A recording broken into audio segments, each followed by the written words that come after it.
In today's episode, Tim Szigeti answers the real questions on quantum computing. Can we run Doom or Crisis on a quantum computer? Well, actually, you can. And then proceeds to scare millions of network engineers. Will there be another algorithm that could potentially threaten cryptography? Absolutely. Fasten your seatbelt for part 2 of this mini-series on quantum computing.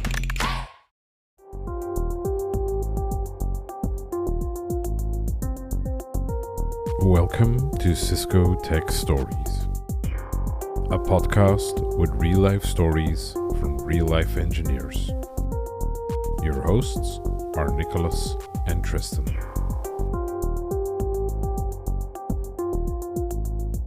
Hello and welcome to yet another episode of Cisco Tech Stories. This episode is the second part of this mini-series on quantum computing and quantum cryptography. If you missed the previous episode with Fred Detian, make sure you go back and listen to it. And today with me, as always, Nico. Hello, Nico. Hi, Tristan. I have to say, if you're not particularly into crypto, this episode can also be listened to as a standalone episode on quantum.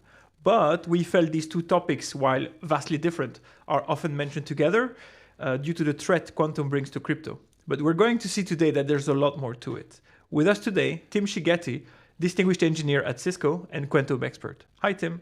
Hi, guys. Hi, Nico. Hi, Tristan. Good to have you. Can you introduce yourself a little bit? Sure. My name's Tim Szigeti. I'm a distinguished technical marketing engineer, longtime Cisco veteran. I believe this is my 27th year at Cisco. Not bad. Worked in yeah, worked in many technologies over the years, from QoS to network automation and assurance with what was DNA Center, now Catalyst Center, IoT, cloud native, and then most recently and most excitingly, quantum. So leading quantum ready services for Cisco. Wow, what a curriculum. You touched literally everything, right? I don't know. I don't know everything, but it's like certain things are a lot of fun, and so it's fun to dive deep. And wherever that opportunity presents itself, it's nice to take that plunge. This is part 2 of the episode on quantum that we have. And Mhm. you did a fantastic presentation at Cisco Live in San Diego this year. Oh, great! Thanks. Quantum computing and the research that goes behind it and all that stuff. I am completely illiterate in quantum. I watch your presentation and it's awesome, but that's the only knowledge that I have. That and the one from Fred. So do you mind giving a short introduction on what quantum computing is and specifically the research that you guys are doing inside Cisco related to quantum? I know it might be Sure. hard a little bit because you don't have slides and 5 minutes, but I'm sure you can make it. And can we run Doom or Crisis on a quantum computer?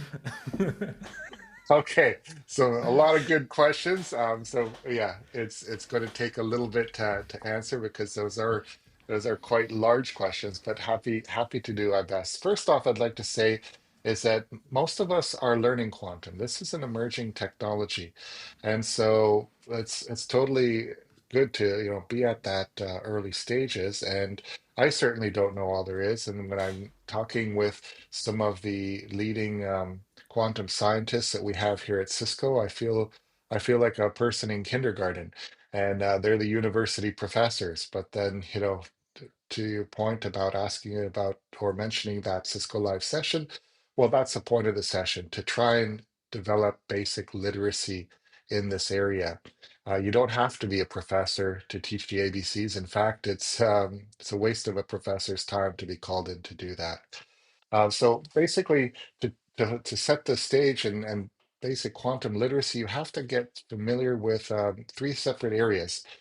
There's quantum mechanics, which is another word for quantum physics, to say, okay, there are certain behaviors that are being observed at the subatomic level, and these unique properties of the particles that operate at that level, they have a dual wave particle nature. It's very contradictory. It's very paradoxical, and even the leading Nobel scientists cannot fully explain that. But it's just a given. It's an observed characteristics, predictable, mathematically modeled, and as such, we can harness it and we can leverage it for technologies.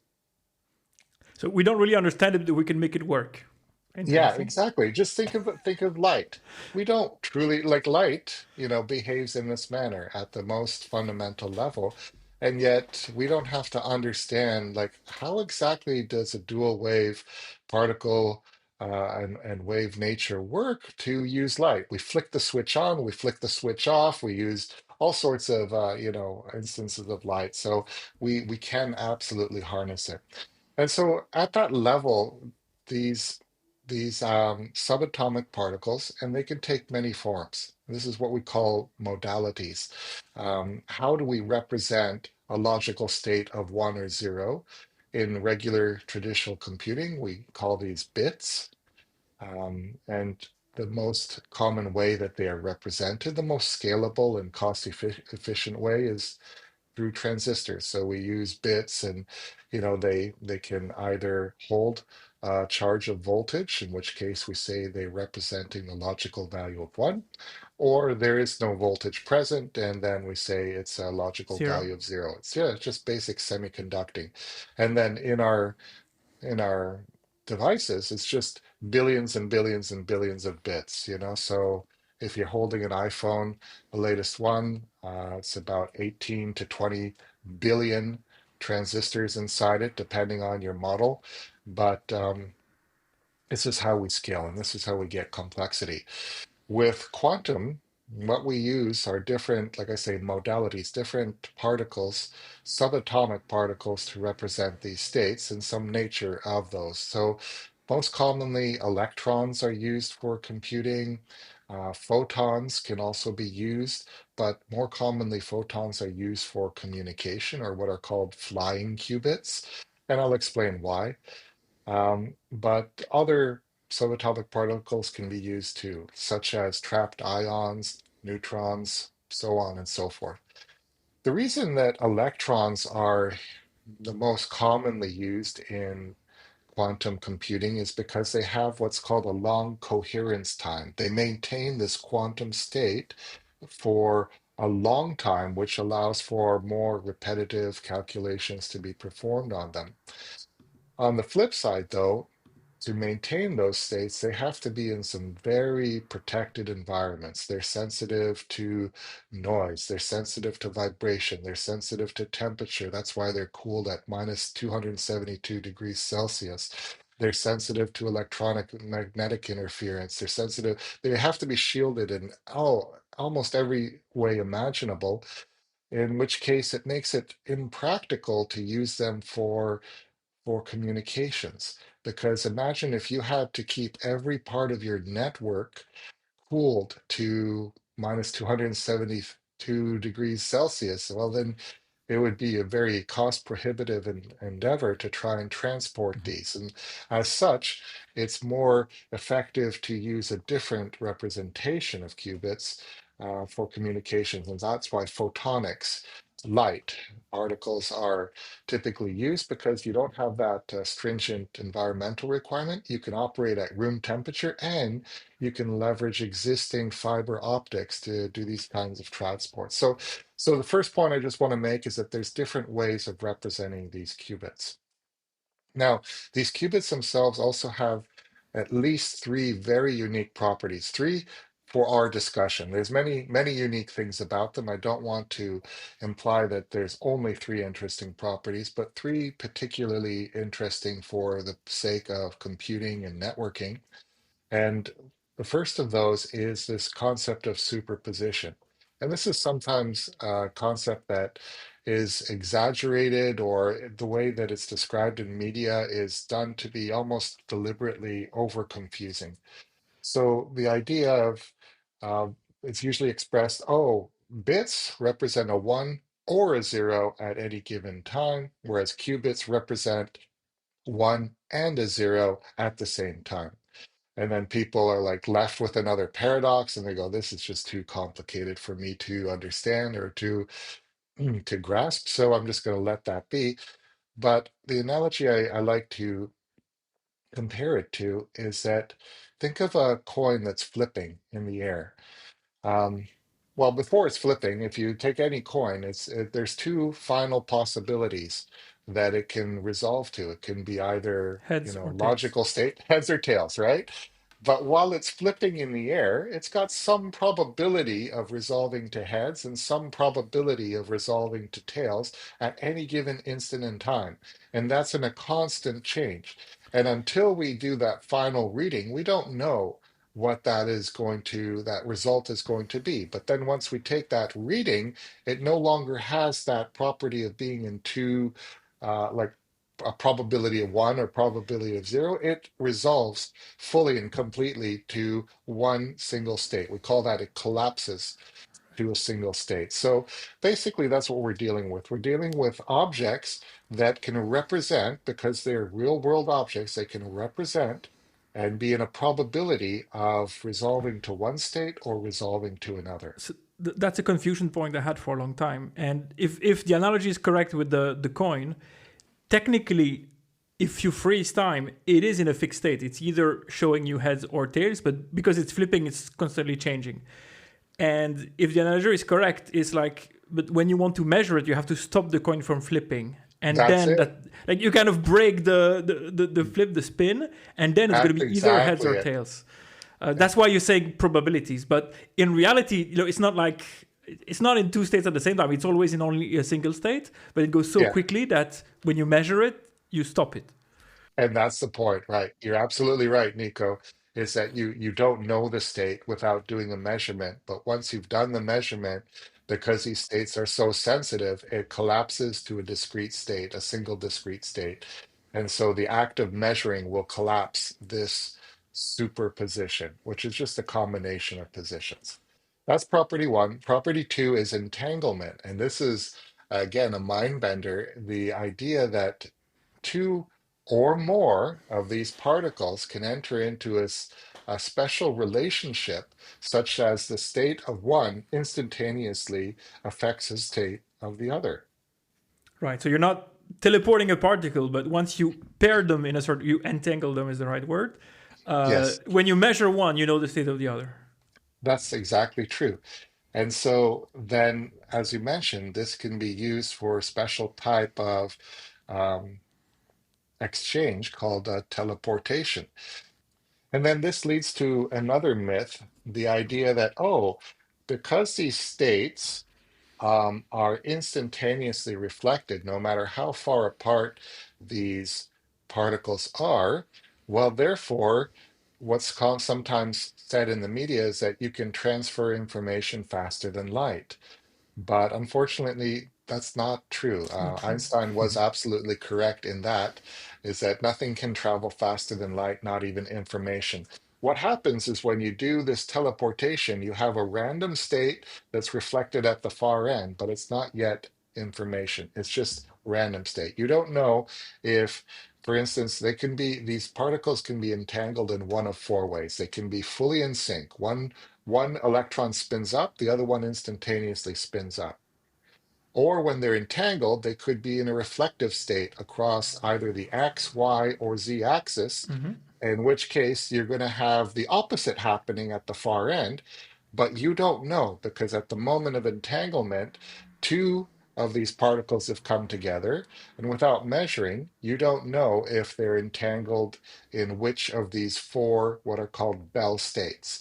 So without having that information, you can't decipher the meaning of the state at the electron at the far end. If it's spun up, does that mean that the far end, and let's say electrons spin up, which represents logical state of one, so the electron at the far end, is its logical state of one the actual information you're looking to transmit, or does it need to be rotated across 180 degrees, bit flipped across the x-axis, the y-axis, or the z-axis in order to get the information you're looking to transmit? So you have to do an indirect measurement, send information that represents the Bell state. Then you need to know how, then you can make the proper correction by rotating across the respective axis, and then you have your information. But you need to do a little bit of data transfer over physical circuits. So again, it's not happening faster than light. Uh, yeah, I understood that there are four Bell states.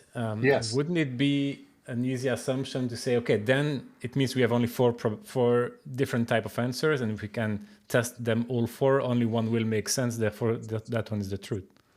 I see where you're going, Tristan, but don't forget these are in not just a digital up and down state, but remember they're in the superposition state. So it's a probability of this, probability of that. So when you flip it across the axis, it's going to be, not necessarily at the North Pole, South Pole. It could be at some other point on that globe in between, and you want to keep that probability exactly as is so that you can continue your computations in those states of superposition. So it's not a matter of just testing four different options, but then even if you do the testing, in order to do the testing, you have to do a reading first, and then you're collapsing that superposition. So in order to maintain that state, yeah, we have to go through these steps. It's just it's a physical reality that's gating us. But then the final property, if I may, that directly relates to computing and networking, the final property of quantum mechanics for these qubits is no cloning. So as we've just been saying, is that if you take a reading, you've collapsed the superposition state, and it's noticeable. Intuitively, this should make sense. It's like for me to eavesdrop and to copy something, to make a copy, first I have to read it. But if I read it, I collapse that superposition state, and then that's detectable.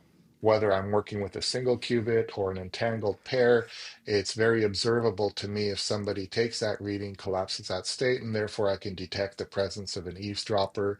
And there's a full mathematical proof of why cloning is not possible in the quantum state. I try to explain it to a degree in my session, but there's a on that slide, there's a good link to like a 12-minute YouTube video that does a better job at explaining the math behind it, but it is mathematically proven. So that's a very interesting property then for future applications of cryptography and communications, Privacy, recognizing that, simply. hey, yeah, privacy. That's it. Mathematically guaranteed privacy. In the meantime, there is an existential threat to current cryptography posed by quantum computing. That's because of a quantum computing algorithm that was invented in 1994 by a gentleman named Peter Shor, who's now a professor at Massachusetts Institute of Technology. And he came up with this algorithm for factorization. Basically, that's the root function of it. But before I just go into that in detail, I want to touch on a question that Tristan asked earlier. And he's like, can I play Quake or Doom on a quantum computer? And the short answer is, yeah, well, actually, you can, because basically with a quantum computer, we have what is called a universal gate set. So in regular digital computers, we have the same concept, a universal gate set that says with a few logical gates, and or not, XOR. and gate, or yeah, exactly. But even just with those three gates, AND gate, OR gate, and NOT gate, we can express any Boolean logical expression there is. And so this is what's called a universal gate set. And to be absolutely technical, all you really need is a NAND gate. Because from a NAND gate, you could make an OR gate, you can make an AND gate, you can make a NOT gate. Let's just keep it simple for humans and say, okay, you have these three gates and or not, and from them I can make a circuit that executes any Boolean expression. Well, that's called a universal gate set, and we have the compatible a compatible universal gate set in quantum. They take different forms.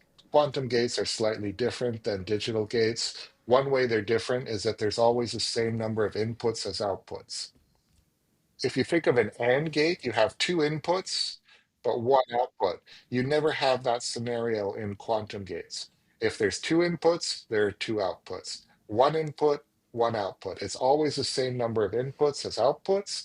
A lot of the gates are doing rotations of the qubits, 180 degrees this way or quarter turn that way, or, it could be doing rotations. And That's there's, where my mind breaks, because when you have yeah, AND or XOR, when you know binary, okay, I can do additions, subtractions, like basic math is easy. Then from there you can do fancy stuff.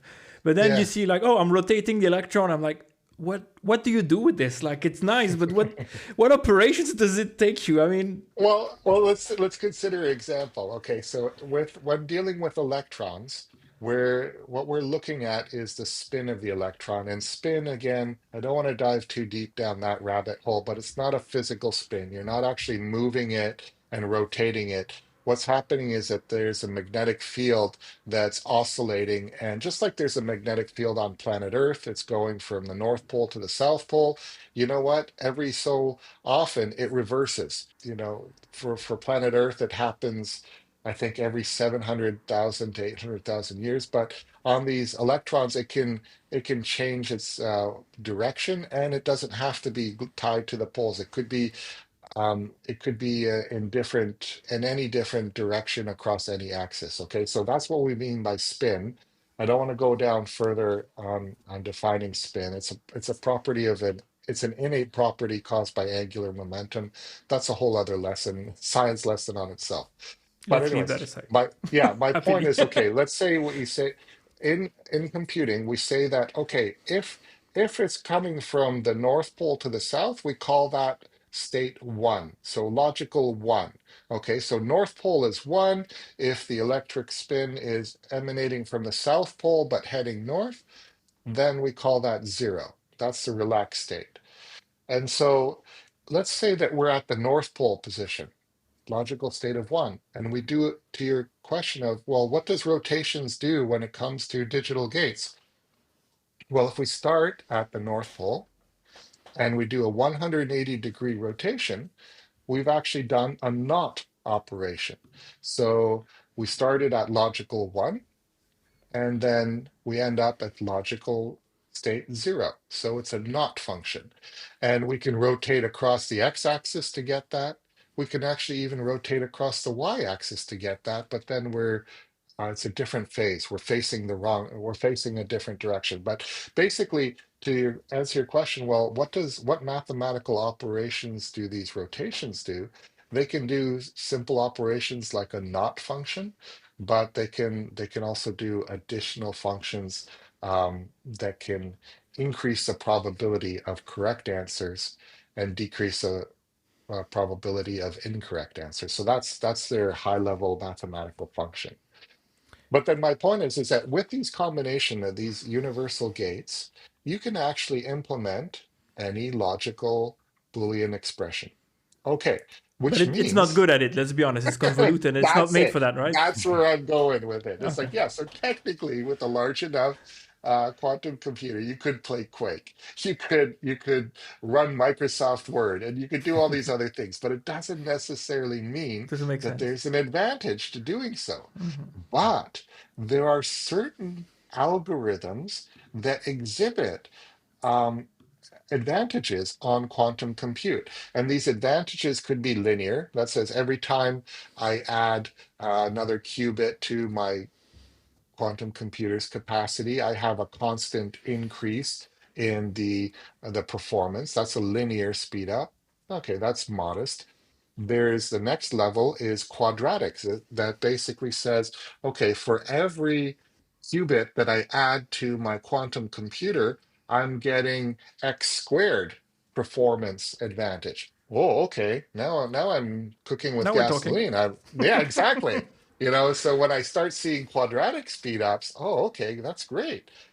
So to solve given hard problem, it's only going to take me the square root of the time um, it will reduce that and speed that up significantly. But then there's one final class of speed up, and that's an exponential speed up that says for every qubit I add to my quantum computer, I'm going to get 2 to the power x improvement in performance and speed up. And that's the kind of exponential advantage that Shor's algorithm brings to factorizations. Factorization, again, just a quick recap, is the opposite of multiplication. For public key cryptography, what we want, or any cryptography, really, what we want is we want an operation that's very quick to do, but very difficult to undo without a key. So we can do multiplication of large numbers very, very quickly. A public key, a private key, multiply it together. Multiplication's easy. But then to say, okay, start with a really big, large number and tell me what two factors, two prime numbers, were multiplied to achieve that product. Oh, that's a much more tricky problem, and that takes much longer to execute on computers. But like I just said, with Shor's algorithm, a quantum computer can execute that exponentially faster than a digital computer. So these problems that seemed unbreakable on digital computers are now, with a sufficient size quantum computer, a very real quantum threat. Now, how long to, like, currently, there's no known quantum computer that can that has the necessary qubits in order to break Shor's algorithm. But what we're seeing are two trends that are happening simultaneously. The first trend is that the number of qubits for computers are increasing. And incidentally, to get to the necessary number of qubits, it's approximately 4,096 qubits, logical qubits, which means error-corrected qubits. Sometimes quantum state is spread across multiple qubits in order to correct these errors because they're, like we talked about, they're so sensitive they can lose coherence so easily. It's like parity And that's a checking. marketing confusion because you hear like Yeah, whatever company or China has a 50 that's right. qubit computer or whatever, and then the Mhm. next day you hear, oh, IBM came up with a 1,000 qubit. You're like, wow, that's a drastic increase. No, 1,000 physical qubit, but Yes. it's 50 real usable qubit or whatever. That's Like it. That's they need a lot more very, qubits to act like one. yeah. And so that's critically important to recognize. And you hit it right on the head, Nico. So usually there's a scale up, and here's the thing is that um, in 2022, there was a study done on the number of physical qubits needed to crack RSA 248, for example. And 2048, I should say. And so we know that we need basically double the amount of logical qubits, so 4,096, but that's logical. So how many physical qubits does that translate to? There was a paper published in 2022 and says you're going to need 20 million physical qubits. And they were like, okay, so that seemed very, very distant. It's a Okay. lot. But then the same author republished the papers in 2024. And he said, you know what? Now, with the advent in logical error correction, the number of physical qubits in order to represent a single logical qubit keeps coming down. He goes, now you can achieve this with 800,000. So from 20 million to 800,000 in the space of 2 years, huge, huge speed up. So, like I say, we have two things that are happening simultaneously. First, the number of physical qubits in these quantum computers keeps Keeps going going up. up. And then at the same time, the number of physical qubits needed to represent a logical qubit keeps coming down. So because these 2 points are converging, we're expecting that inflection point in the near future. How far into the near future? We cannot say. But Well, that's a great area of speculation. the point You is know, we should some never say never because they keep improving it all the time, but we're still not there yet, like at all, right? I mean, we definitely have some years, whether it's 10, 15, 20, that's debatable, but it's not yeah, tomorrow for sure. But it's true, but it's very revealing. Like, so it depends who you ask. For instance, there's a Cloud Security Alliance, and they've been very bold, and they've pinned down the date when we're going to have a quantum computer with this capabilities. They said it's going to be April 14th, 2030, so about 5 years from now. The Global Risk Institute, the majority of experts predict about 15 years from now. But I think it's very revealing that while some like politicians like the White House, they just say in the near future, not too distant future is the verbiage they used. But so it's a very politician's answer. They don't really tie themselves to an answer, but at the same time, they've introduce mandates, which no doubt you discussed when you were having your conversation with Frederick for post-quantum cryptography, and they're saying all government networks have to be post-quantum, have to support post-quantum cryptography, all hardware by 2030. January 2030, everything has to support it. So they're expecting it in about 5 years or so time. The store now, decrypt later problem, right? So they want that Yeah, whatever would be stolen now, it would still be secure. So they want to be ready already. exactly. And so for nation states to say, look, if I just start, collecting all your data, and then I'm going to decipher it 5 years from now, then I gain access to your secrets that are still relatively relevant instead of waiting 50 years for information to be declassified, for example. Now, I do want to make one point is that here's another misconception is that the thinking that, oh, these quantum computers, even if you have a 2048 a logical qubits quantum computer comprised of 800,000 qubits, the thinking is, oh, it's going to decrypt in real time. No, no, no, it doesn't. It still does take a finite amount of time. The original targets for these computers, it could be like 8 hours to crack one of these keys, or upwards of 40 hours, depending on the methodology and the circuits that are being used. But I just wanted to leave you to correct a potential misimpression is that some people think, oh, this will just happen in real time on all these flows. No, it still will take time to crack those keys, even with a sufficiently large quantum computer. But it's certainly not in the order of like, billions of years as it would on a digital computer, but it would take some, matter of hours. Yeah, and so that means that really the prime target of those is cracking data at rest, like Nico was mentioning, instead of cracking live communication like you and us talking right now over an encrypted session, right? Exactly. So what's really exciting is that we see customers already uh, starting to use quantum computing. And it's, even though really it's in its infancy, and the size of these quantum computers are very small, especially when you're dealing with the logical qubits that they represent, we see companies actually using them to gain business advantages. And it's astonishing and exciting to see. For example, just a couple of weeks ago, I was at a leading children's research hospital, and they had been using quantum computing, cloud quantum computing from IBM, which was just 16 logical qubits. And by the way, they had simulators on these that any person could start playing with quantum computing and start programming. And in all honesty, the programming is much simpler than the math, in my opinion.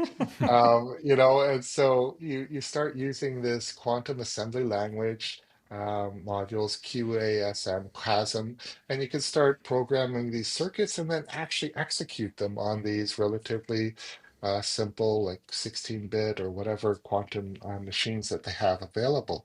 Well, that's what this company had been already doing, and it really helped to advance their cancer research. For example, they're looking for chemical compounds that will bind to specific proteins that have a higher probability of binding, and you want a good strong bind, and then you can identify that specific cancer-causing protein, and then start getting rid of it.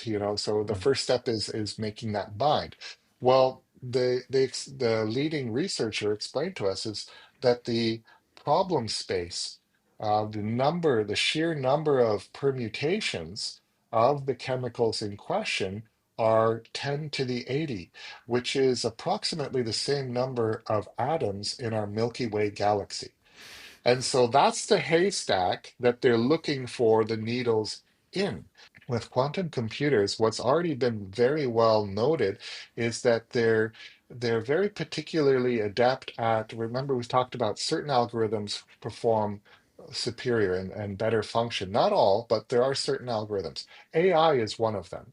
And so AI ML on quantum machines can does exhibit superior performance, and particularly in the area of scarce data, which means that if you have, in some cases, up to 90% less data to train on, it can achieve the same level of results and accuracy of results as AI models on classical systems, but with 90% less data.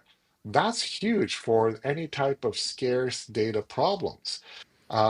So, for instance, with hurricane prediction, it's able to predict these anomalous events 9 hours earlier than a conventional computer. That's already been documented.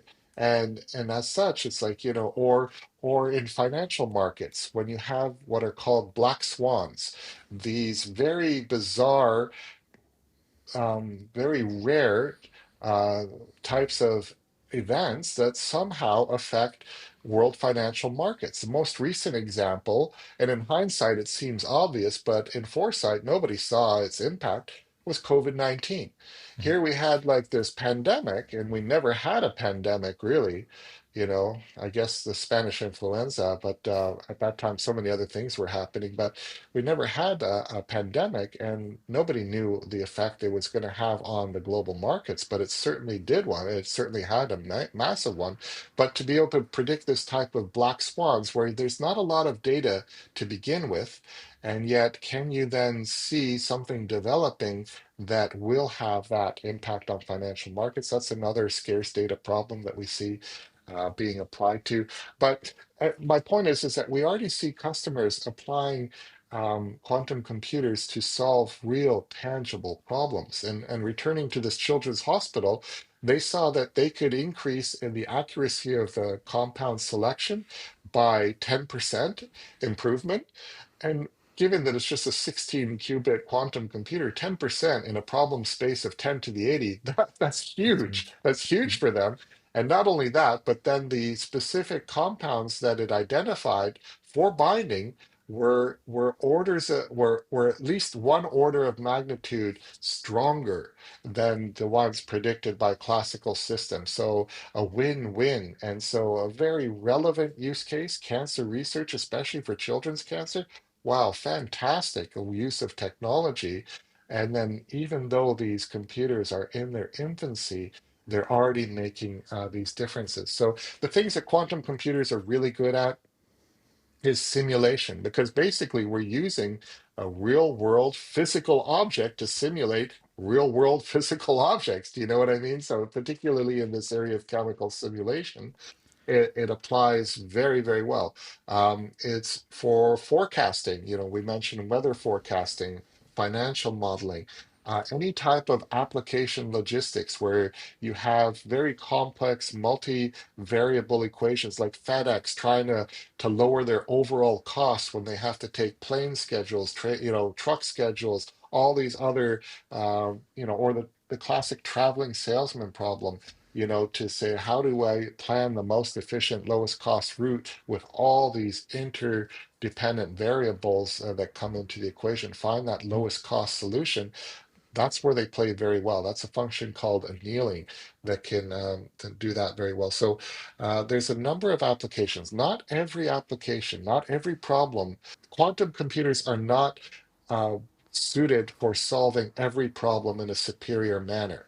But for certain types of problems, like I say, they can exhibit quadratic or even exponential advantage. And those are the kind of problems that they're particularly suited to and are being used for already. And if I understood correctly, there's only between brackets two algorithms made for quantum: the Shor algorithm you mentioned, and another one I forgot to search in a Yeah, database.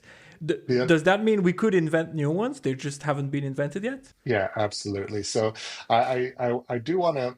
There are many, many algorithms. Like anyone who can write a quantum algorithm, and any quantum developer is basically programming algorithms, but there's two that are particularly famous, and that are two that are particularly in the news, and have exhibited that kind of advantage, but not just advantage, but advantage that that affects and puts our real world, or not our real world, but definitely puts our cyber world at threat. And so Shor's is one that we've already talked about by Peter Shor. The other one is called Grover's algorithm. And Grover's algorithm was written by an Indian mathematician. I forget his first name, but basically it exhibits a quadratic speedup on unstructured database searches. So imagine if you had 16 boxes and one of the boxes had a red ball in it. How quickly could I find that red ball? Well, with a digital search, at most, worst case scenario, I would have to 16. check each box. I would do 16 searches. With Grover's, I have a quadratic speed up. And so the worst case scenario with Grover's is that I do root square root of the number of options, in this case, square root 16, I would have only 4 passes that I'd have to do. So in theory, Grover's does threaten AES, Advanced Encryption Standard, because that uses symmetric keys. But in practically speaking, it does not, because, like I said, it takes time for all these passes to occur. So, for example, if you had 256-bit key, that means you would have to be you would have to perform 2 to the 128 of these passes in order to get to the correct answer. And some scientists, resident cryptographer, even at Cisco, says, like, let's say it only took you a picosecond, a trillionth of a second to perform each one of these passes, which is an absurdly fast time. It would still take you nearly 400,000 times the age of the universe to crack that AES 256 key. And making the point that even if you had a 160-bit key, that would require 2 to the 80 iterations. That in itself would take 30,000 years to crack, even with a quantum computer with all the necessary qubits, logical qubits needed. So effectively, AES is not at threat. Now, to the second part of your question, does that mean that anybody can develop new algorithms? Absolutely. Every quantum programmer are developing their own algorithms for their own unique purposes. We talked about some like the cancer research or weather prediction or financial modeling. Like all of these are algorithms that people are writing. They're just not in the news as famous as Shor's and Grover's. So people are writing new algorithms all the time. Will there be another algorithm that could potentially threaten other types of cryptography? Absolutely. And that's why, like, we just don't know what we don't know. What's going to happen in the future? We don't know who's going to invent what.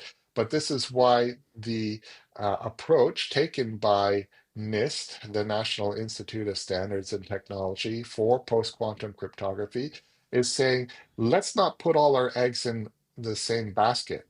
Like, for instance, when we're going to be doing key management, let's use one type of mathematical, like lattice-based models for one type of key exchange method, and we're going to use a different type of mathematics for a different key exchange method. And the same thing for hashes. We're going to use one type of math for one type of hash, another type of math, so that even if an algorithm gets invented that could speed up the breaking of one type of this, one mathematical function that's at the core, the root, just like factorization was at the root of Diffie-Hellman and also elliptic key exchange and RSA. And one function, factorization, was at the root of all of them. And once you exponentially speed up factorization, you put them all at threat. Well, we don't know what's going to be invented in the future. So by having different mathematical models performing these key exchanges or hash functions, then we still protect ourselves. It's kind of like a belt and suspenders approach to security. It's like, okay, Better if we safe have than a sorry. belt and exactly, better safe than sorry. One way or another, your butt's going to be covered. Hopefully. So let's say you want to get started with quantum computing. You mentioned you can get it online, you can start to write code with QASM. How do you need to think your programming logic to take advantage of the quantum computing functionality that would speed up the computing of the task that you need to do? Yeah, so To get started, absolutely. Taking a look at some of the courses, you could even start with that the session I did at Cisco Live. It's very much intended to be a level 1000 or an introductory session, no background required.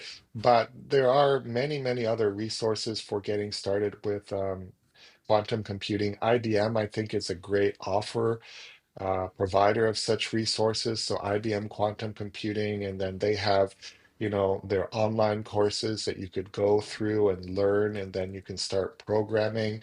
And what's really cool is that once you've programmed these algorithms on their, via their cloud interface, on their simulators, you can actually even run your finished algorithm and program on actual quantum computers. And there you're going to see that you're not going to get the same answer for every iteration. You're always just going to get probabilities. And most of the time you're going to get the correct answer, but sometimes there's going to be a histogram where it will show that sometimes you're going to get an unexpected answer. And that's the very nature of quantum. It's not digital, it's not one and zero. It's all about probabilities and those outcomes. But by repeating the execution, you will be able to identify that correct answer. So that's a great resource like IBM Quantum.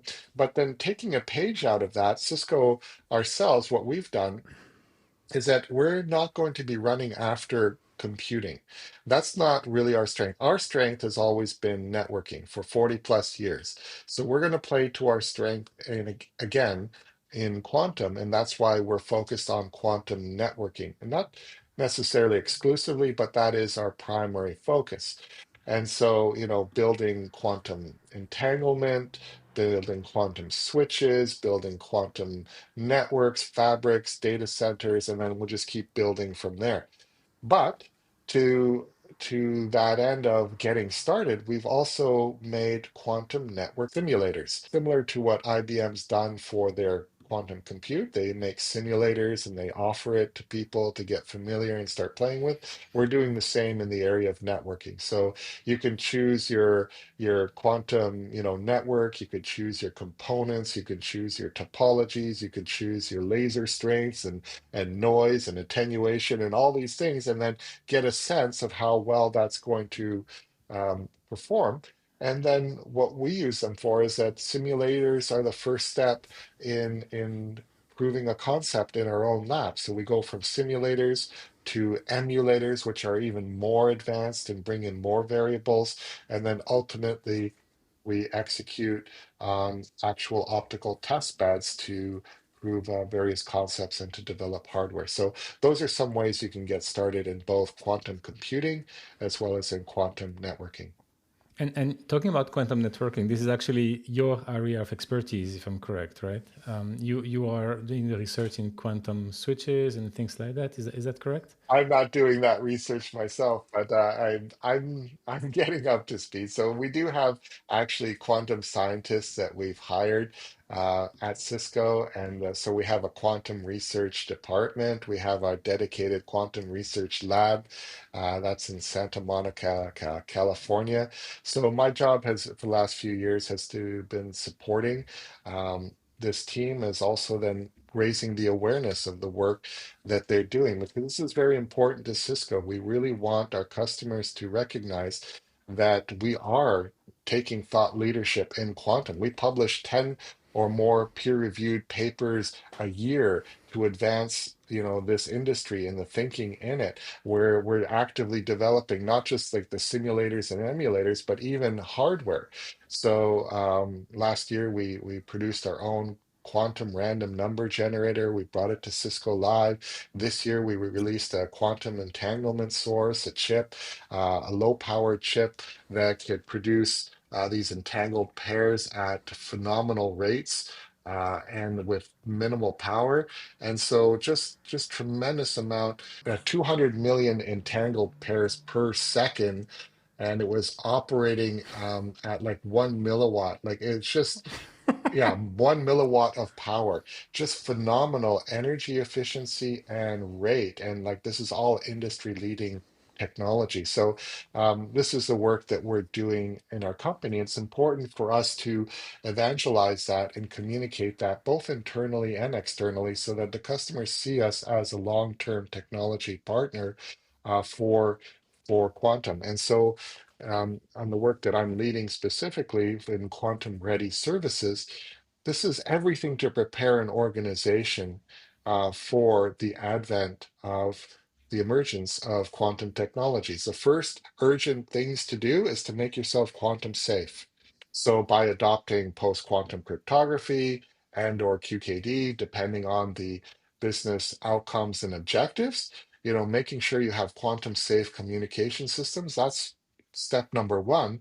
But then step number two is to say, how can you actually start leveraging these computers to solve your business problems, identifying what those use cases are that are well matched to quantum advantage, whether it's quadratic or exponential speed ups, like we talked about, simulation or AI, particularly scarce data AI problems, to lowest cost optimization or annealing problems, whatever those cases may be, finding the right problems that can move your needle, but also are well suited for quantum computers and the advantages they present. Another question that I had based on the presentation, your Cisco Live presentation, you mentioned research on a quantum repeater, and that blew Yes. my mind because how can this exist without breaking the no copy rule? Yeah, okay, that's a really good question. And so I'm really glad that you picked up on that. And that's another example of hardware that we've developed as quantum repeater. So the challenge with quantum communications, especially over distances, is the attenuation, the exponential decay over distance, and attenuation increases exponentially with distance. And so the longer the fiber, the more likely that you're going to lose a photon. And when you're sending not a big blast of photons like we do with traditional classical fiber optics, but we're sending very few, if not a single photon to represent a logical qubit, well, then the chances of that being lost become increasingly at risk with the distance that has to be traveled. So then the the main question is, well, can we amplify that signal? And well, that's a tricky question because we can't do a straight amplification, because to do that, we have to read it and then recreate it and then propagate it further. And as soon as we read it, we collapse that superposition state. And this also interferes with the no cloning. It's like if we read something in its superposition state, well, then that's detectable, and we're not going to be able to copy it. We're not going to be able to preserve that superposition. So then what do we do here? And then the clever and short answer is it's a variation of quantum error correction. So in quantum error correction, what we do is we take multiple physical qubits to represent the logical state of a single logical qubit. And so, for instance, the original quantum error correction circuit was proposed again by a familiar character, by Peter Shor, in the 90s. And he said, okay, I can represent a logical qubit over 9 different physical qubits. And that way, if one of those physical qubits loses its state, or experiences decoherence, it's kind of like parity, like when we do parity for disk writing and we write a parity bit. Well, we can reconstruct that bit. It's not losing the whole logical qubit state, but just one physical qubit. And therefore, that can be reconstructed. So the idea is similar for now these flying qubits to say, okay, let's take one logical qubit, spread it over multiple physical ones, a small group, and then send those collectively. And then if one of those physical qubits somehow is lost or attenuated, we can kind of recreate that from like a parity check operation, and then we can transmit it and propagate it along. But we're not reading the state of the entire logical qubit. Does that help make sense a little bit? A little bit. To be honest, I wish I could see that with my own eyes just to make sure that Yeah. I understand it correctly. And that's a little bit not the problem, but the challenge that I have with quantum computers. Like, I can have in my hand a transistor for discrete electronics. I know how a transistor works. It's relatively easy to understand. But how do we make a quantum gate work, and what does it look like? Is really something that I don't really understand today. Do you know actually what does it look like in real life? Okay. Okay, I could do my best to explain it audibly, but I also can share some slides. But okay, so for example, one way that you can make a quantum or express a quantum gate, um, could be a super cooled gate in silicon. And basically by keeping the silicon at this like sub-zero minus 270, it super conducts. And basically, then what we can do is with the use of finely tuned resonant microwaves, we can force a spin of an electron to any direction we want. So basically, then by separating this single electron um, in this superconducting material and then pointing a tuned um, microwave burst at it, then we can spin it up, down, or anything in between. And then finally, if we're doing a reading on it, then there's an operation there that will release a charge. And then if we detect a charge being released, that's how we can read what state it has been, the final, 1 or 0 state, if we do that reading. So there are ways that we can do this. That was just one example. But certainly, if we had maybe a diagram or a slide, it could make it a little bit more evident. But basically, it's we have like a single electron, a single atom embedded in superconducting silicon, single silicon electron, and a single electron of that is what we're manipulating. Did I hear Wi-Fi controlled electrons? No, You said microwave, yeah, microwave. like a It's the microwave same. pulse. It's So the yeah, I same. guess so. I guess that's in a sense, it's electromagnetic radiation, which is the same properties as Wi-Fi. Thanks a lot for your time. We don't want to abuse your time. It's been a long episode already. To me, the eye opener is really that, because I thought we always hear about IBM and those actors, but it's not just about the quantum computer itself, which I guess they are building. You said we're researching, but there's also the quantum network, which Cisco is leading. There's the regular network helping quantum communications, because you need to still transmit data outside to do quantum. So there's a lot of things there that you just don't think about that help support quantum operations. And Cisco is doing a lot of stuff in a lot of directions. Exactly. And so, for instance, if we talked about how the size of these quantum computers are still in their infancy, particularly in terms of the number of logical qubits.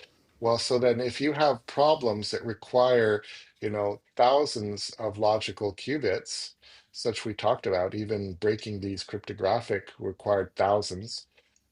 But in some cases, you might need even tens of thousands or more. Well, then you have two choices. You can either wait until these quantum computers develop, into these monolithic machines that have the sheer number of qubits that you require, or you could potentially distribute that computing via a network and interconnect multiple smaller quantum computers. And that becomes a very attractive proposition because then you could get there sooner and you wouldn't require the massive amounts of cooling that a single monolithic machine would likely require, at least given the current technology. Some like if you had to do 1 million qubits, which is you often read in industry journals that, oh, you need 1 million qubits to solve any practical problem. Uh, well, that's debatable, and we've already given examples of actual customers using far 16 less qubits. sub 16 qubits and accomplishing phenomenal phenomenal achievements. And even I'll give one more example. A simple penicillin module only has 41 atoms. But to simulate that accurately with a digital computer would require more transistors than there are atoms in the observable universe. But with a quantum computer, you could simulate that with full fidelity with just 286 qubits. So again, a huge degree of supremacy that quantum can exhibit, even with a very small, relatively small number of qubits at your disposal. And so my point being is that rather than saying, okay, let's wait till we have a million qubit system available, by interconnecting, say, these smaller computers and then distributing the processing among them via quantum networks, it makes us more efficient. It makes us get to tackle these problems even sooner. And any computer system, no matter how powerful, is just going to be that much more powerful when it's interconnected and distributed with others. That's how our whole internet operates based on. So there's tremendous value to be brought by having the network, the quantum network, and that's the strength, and that's the muscle, and that's the expertise we want to bring to the table. Sounds really exciting. What brings my mind is really the sheer numbers you're sharing, because even like you say, 50 years from now, the supercomputers, the regular ones, will just never reach this kind of performance, because you said you need as many transistors as you have atoms in the universe. Yeah. Not gonna happen. Just not gonna happen. Exactly. Okay. And so that's what makes it very exciting, is that for certain problems that were considered and are considered unsolvable using our current classical digital computing technologies, we now have an alternate means of tackling those problems. And so, think of what it could potentially mean, in drug discovery, to maybe, find these drugs that could treat cancer, or highly personalized drugs that be very tailored to a given individual, or chemical and molecular simulation to develop new materials that are, lighter, stronger, and better for whatever their purposes are that we're that we're looking for them, to be used for. Like, there's so many use cases just in simulation alone, but then AI and those problem cases that we talked about, or the cost optimization. There's tremendous amount of excitement in what quantum can potentially bring then to our collective advantage as a society as it starts becoming more practically deployed. And I think this is an awesome conclusion, actually. Thanks again for your time and sharing expertise. This is super informative. I learned a lot. Thanks so much, Tristan. Thanks, Nico, for the opportunity. It's been a pleasure. Thanks for listening to this episode of the Cisco Tech Stories podcast. You can subscribe to us on the Cisco Podcast Network in SoundCloud or your favorite podcasting app. You can also find us on our own channel called Cisco Tech Stories in every podcasting application. We are also on X at Cisco Tech Story without the S, and on Instagram and YouTube at Cisco Tech Stories. Thanks, and see you next month.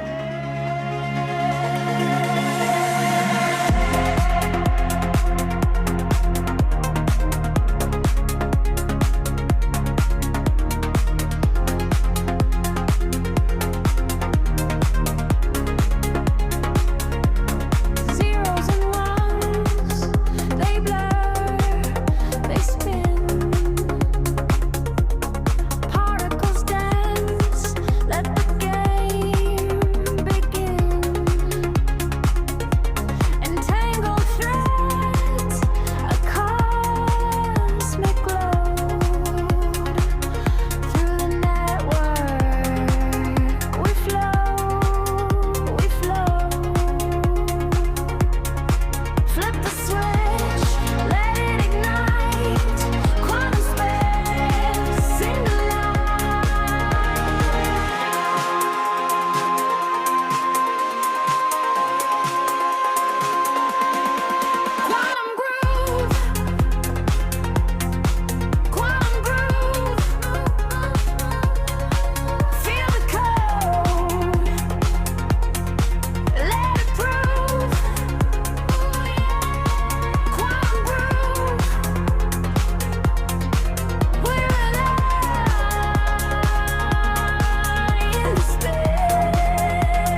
it.